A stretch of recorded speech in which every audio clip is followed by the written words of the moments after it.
തറവാട്ടിലുണ്ടു നല്ലൊരു സുൽത്താൻ.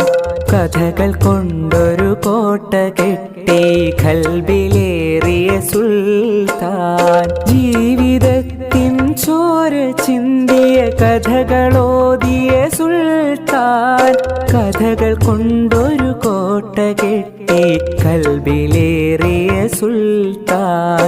മലയാള തറവാട്ടിലുണ്ടു നല്ലൊരു സുൽത്താൻ. കഥകൾ കൊണ്ടൊരു കോട്ട കെട്ടി ഖൽബിലേറിയ സുൽത്താൻ.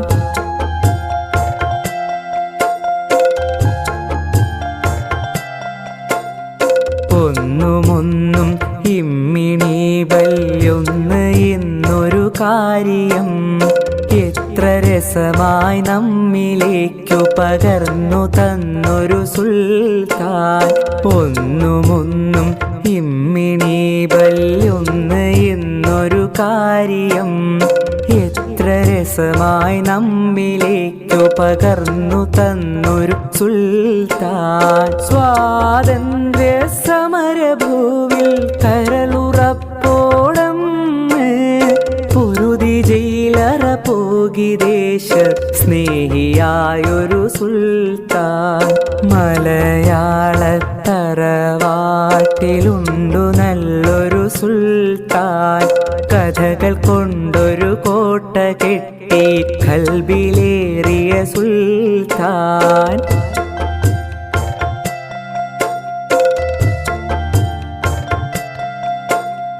ബാല്യകാല സഖിയും ശബ്ദങ്ങൾ മതിലുപോലുള്ള കഥകളും പാത്തുമ്മായുടെ ആടിനേടുകളൊക്കെ ഞങ്ങൾ കേകിയോ.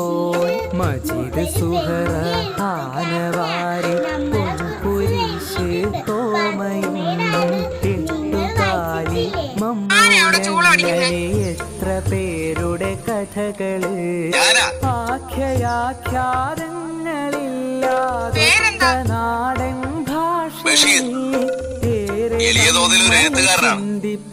2.5 കൊല്ലത്തെ തടവ്. ഇപ്പൊ ഞാനിവിടെ തനിച്ച, കൂട്ടുകാരെല്ലാം പോയി. പേര് പറഞ്ഞില്ലല്ലോ.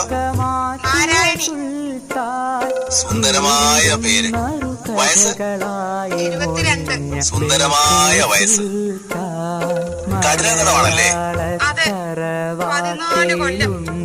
അപ്പോ കൊലക്കുറ്റമാണല്ലേ? കഥകൾ കൊണ്ടൊരു കോട്ട കെട്ടി ഖൽബിലേറിയ സുൽത്താൻ.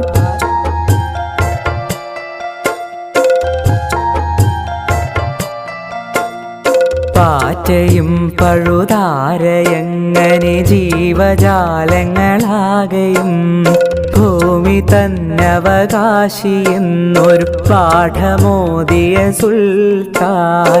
എത്ര രസമായി കഥകൾ ചൊല്ലി മറഞ്ഞു പോയൊരു സുൽത്താൻ. കഥകൾ കൊണ്ടൊരു കോട്ട കെട്ടി ഖൽബിലേറിയ സുൽത്താൻ. എത്ര രസമായി കഥകൾ ചൊല്ലി മറഞ്ഞു പോയൊരു സുൽത്താൻ. കഥകൾ കൊണ്ടൊരു കോട്ട കെട്ടി ഖൽബിലേറിയ സുൽത്താൻ. കഥകൾ കൊണ്ടൊരു കോട്ട കെട്ടി ഖൽബിലേറിയ സുൽത്താൻ. ഖൽബിലേറിയ സുൽത്താൻ. ഖൽബിലേറിയ സുൽത്താൻ.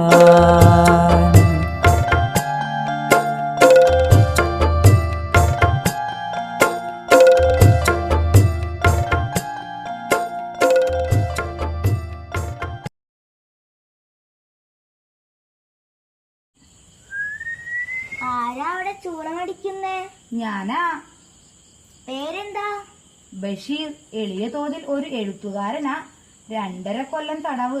പേര് പറഞ്ഞില്ലല്ലോ. നാരായണി. സുന്ദരമായ പേര്. വയസ്സ് 22. സുന്ദരമായ വയസ്സ്. കഠിന തടവാണല്ലേ? അതെ, 14 കൊല്ലം. എന്തൊരു ജീവിതമാണിത്. അപ്പോ കൊലക്കുറ്റമാണല്ലേ? വന്നിട്ട് ഒത്തിരി നാളായോ? 1 കൊല്ലം. ഒരു റോസാച്ചെടി തരുമോ എനിക്ക്? നാരായണി എങ്ങനെ അറിഞ്ഞു ഇവിടെ റോസാ ചെടി ഉണ്ടെന്ന്? ജയിലല്ലേ, എല്ലാവരും എല്ലാനും അറിയും. ഞാനാണ് ആനവാരി രാമൻ നായർ. അപ്പൊ നിങ്ങൾ ആരൊക്കെയുണ്ടാവും? എനിക്കെങ്ങനെ ആനവാരി രാമൻ നായരിന് പേര് കിട്ടും? ഈ രാത്രി ഞാൻ ലേശം കാണാൻ കക്കാൻ പോയി. പക്ഷെ വാരിയത് ഒരു പാർക്കുട്ടിനായിട്ട് ഒരു ആനയാണ്. അങ്ങനെ ഈ ബോധമില്ലാത്ത നാട്ടുകാരി എന്നാ ആനവാരി രാമൻ നായരിന് വിളിക്കാൻ തുടങ്ങി.